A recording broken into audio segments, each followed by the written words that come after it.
Vítám vás u dalšího videa a tohle video bude o projektech, které se chystám na prázdniny a bude na jakoby 2 měsíce a tak vám tady tak jako ukážu, co teďka budu plést, tím, že já teďka nějak intenzivně nebo nějak pravidelně nepřidávám ty podcasty, protože by to bylo pořád prostě dokola stejné věci, radši to natočím třeba jenom za 2-3 měsíce. Tak vám to ukážu teďka, co tak nějak budu plést, samozřejmě to vidíte třeba nějakých ještě vlogách, ale spíš, že vám to jen tak jako ukážu, jako tohle bude jenom čistě pletací video a asi můžeme jít na to. A první věc, kterou tady mám, tak je tenhle ten svetr, který jste už viděli tak před dvouma měsícma v nějakém vlogu, si myslím. No takové tričko, ten svetr. Ono to vypadá, že to je extrémně malé, taky že je, ale já tam udělám takovou věc, že já tady pustím pár ok, takhle třeba jakoby dám takhle třeba 2 do řady a myslím, že spustím 2, nejenom jedno. A mohlo by to vypadat dobře, tím pádem se to trošku jakoby zvětší.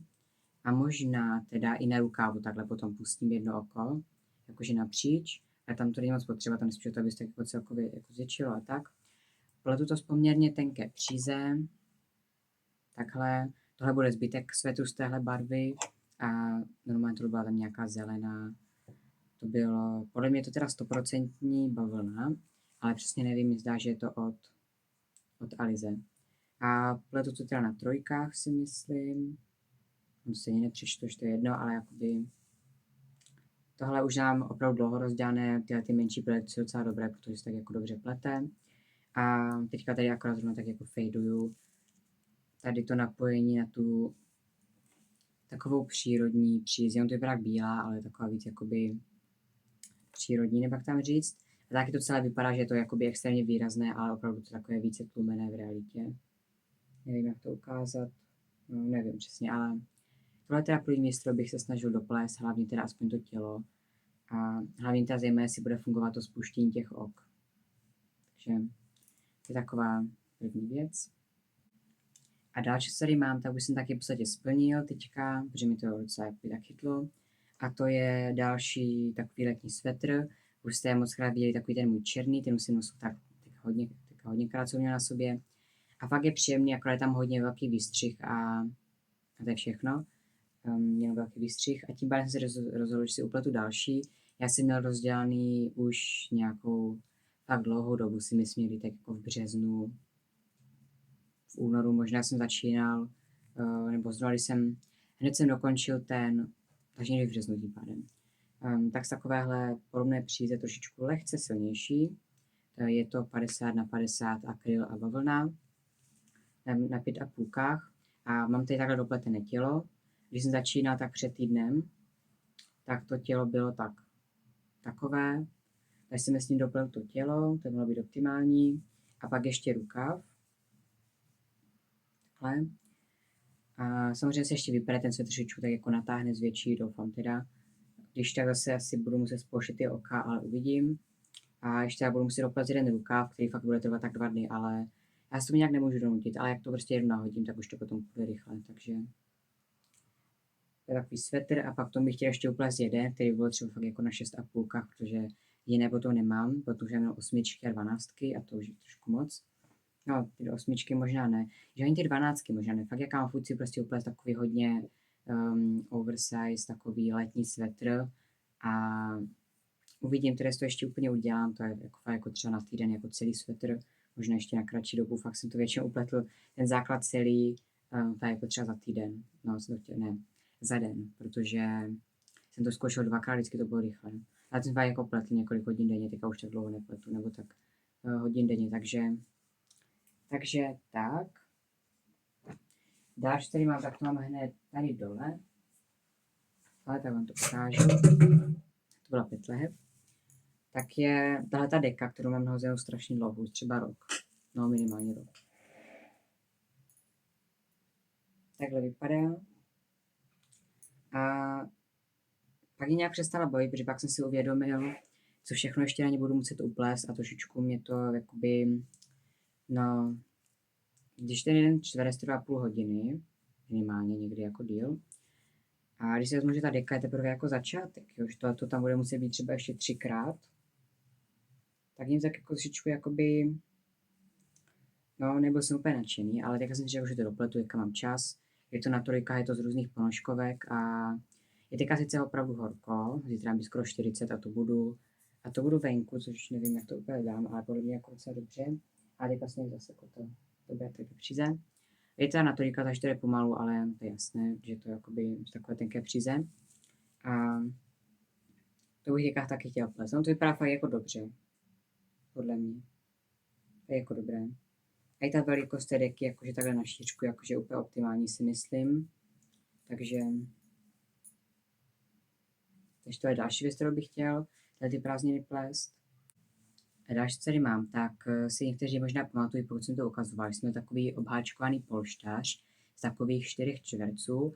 Mě to tak před měsícem urvalo, tak jsem to potom střelil úplně celé, že to bylo tak různě pospějované, různé barvy, nebylo to úplně hezké. Takže mám takhle samotný ten polštář, kde tady ještě jsou namalované tečky, kde musím dělat dírky, protože to tak nějak přišívalo divně, jestli to nepamatuju. Je to fakt jako rok jsem to dělal. A fakt se mi to líbilo, tak jsem tady takhle začal háčkovat. Jeden čtverec. A pak jsem si uvědomil, že šer na šedou nebude asi úplně hezké, nebo takhle, on to hezké, ale chci mít takový ten barevný polštář, jakoby typově třeba něco, jak je ta deka, takový jakoby,